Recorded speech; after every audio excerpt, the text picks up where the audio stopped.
Bulldozer Raj വിവാദത്തിനിടെ മുഖ്യമന്ത്രി പിണറായി വിജയനും കർണാടക മുഖ്യമന്ത്രി സിദ്ധരാമയ്യയും ഒരേ വേദിയിൽ. ശിവഗിരി തീർത്ഥാടന സമ്മേളനത്തിന്റെ ഉദ്ഘാടന വേദിയിലാണ് ഇരുവരും ഒന്നിച്ചത്. രാജ്യത്തെ ബഹുസ്വരത തകർക്കപ്പെടുകയാണ്, ഐതിഹ്യങ്ങളെ ചരിത്ര സംഭവങ്ങളാക്കി മാറ്റുകയാണെന്നും ചടങ്ങ് ഉദ്ഘാടനം ചെയ്ത മുഖ്യമന്ത്രി പിണറായി വിജയൻ പറഞ്ഞു. വിദ്വേഷ രാഷ്ട്രീയത്തിനെതിരെ ഗുരുവചനങ്ങൾ ഉയരണമെന്ന് കർണാടക മുഖ്യമന്ത്രി സിദ്ധരാമയ്യയും പറഞ്ഞു. ചരിത്രത്തെയും സംസ്കാരത്തെയും ദേശീയ തലത്തിൽ ഭരണകൂടാധികാരം തന്നെ അട്ടിമറിച്ചുകൊണ്ടിരിക്കുന്ന കാഴ്ചയാണ് കാണുന്നത്. ഇന്ത്യൻ സംസ്കാരത്തെ ഏകാത്മകമായി അവതരിപ്പിക്കാൻ കൊണ്ടുപിടിച്ച ശ്രമങ്ങളാണ് നടക്കുന്നത്. ഇന്ത്യയുടെ ബഹുസ്വരത, ഉപസംസ്കൃതികൾ തകർക്കപ്പെടുന്നു. ഐതിഹ്യങ്ങളെയും കൽപ്പിത ഭാവനങ്ങളെയും ചരിത്ര സത്യങ്ങളായി അവതരിപ്പിക്കുന്നു.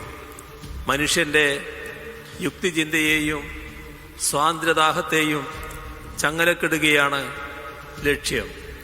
ഇത് സാംസ്കാരിക ഫാസിസത്തിന്റെ ദൗത്യം തന്നെയാണെന്ന് തിരിച്ചറിയാൻ ജനാധിപത്യ വിശ്വാസികൾക്ക് കഴിയണം. The Shivagiri pilgrimage is India's original and communal project at a time when societies are polarized through manufactured hatred. Shivagiri asserts dialogue over dominance, equality over hierarchy, and ethics over symbolism. Sibi Joseph വിവരങ്ങൾ നൽകാനായി ചേരുന്നുണ്ട്.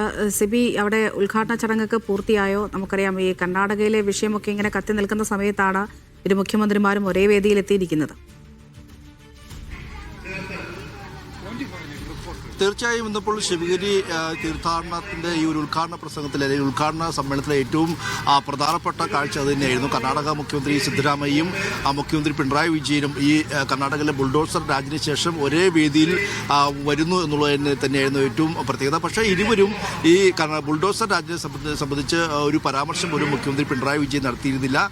നേരത്തെ അദ്ദേഹം വളരെ രൂക്ഷമായ രീതിയിൽ കർണാടക സർക്കാരിന്റെ ഈ ബുൾഡോസർ രാജിനെതിരെ വളരെ രൂക്ഷമായ രീതിയിൽ അദ്ദേഹം പരാമർശം നടത്തിയിരുന്നെങ്കിലും ഇന്നിപ്പോൾ ഈ ശിവഗിരി തീർത്ഥാടനത്തിന്റെ ഈ ഒരു സമ്മേളന വേദിയിൽ അദ്ദേഹം ആ ഒരു വിഷയം പരാമർശിച്ചത് പോലുമില്ല.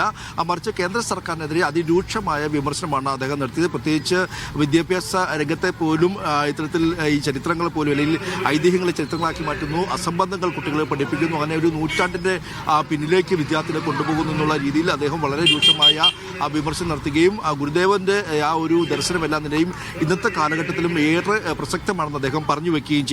അതേസമയം തന്നെ സിദ്ധരാമയ്യ അദ്ദേഹം പ്രസംഗിക്കുമ്പോൾ കടന്നു വരുമ്പോൾ അദ്ദേഹം ഇരു കൈകളും നീട്ടിക്കൊണ്ട് അദ്ദേഹത്തിന്റെ ഹസ്തദാനം നിലയിക്കൊണ്ട് സ്വീകരിക്കുന്നു. സിദ്ധരാമയ്യ പ്രസംഗിക്കുന്നത് കേൾക്കാൻ നിൽക്കാതെ തന്നെ അദ്ദേഹം ക്യാബിനറ്റ് യോഗമുള്ളതിനാൽ നേരത്തെ പോകുമെന്ന് മുഖ്യമന്ത്രി നേരത്തെ തന്നെ പറഞ്ഞുകൊണ്ടായിരുന്നു പ്രസംഗം ആരംഭിച്ചതും. എന്തായാലും ഈ ചടങ്ങിൽ KC വേണുഗോപാൽ അതോടൊപ്പം തന്നെ മറ്റ് അടൂർ പ്രകാശ് MP അടക്കമുള്ളവർ പങ്കെടുക്കുകയും ചെയ്തു. കൂടാതെ ഈ ഒരു ശിവഗിരി മഠത്തിൽ വരാനായത് വലിയ ബഹുമതിയാണെന്ന് സിദ്ധരാമയ്യയും കൂട്ടിച്ചേർക്കുകയും ചെയ്തു. ഇപ്പോഴും ചടങ്ങുകൾ പുരോഗമിച്ചുകൊണ്ടിരിക്കുകയാണ്. സിബി ജോസഫാണ് വിവരങ്ങൾ നൽകിയത്.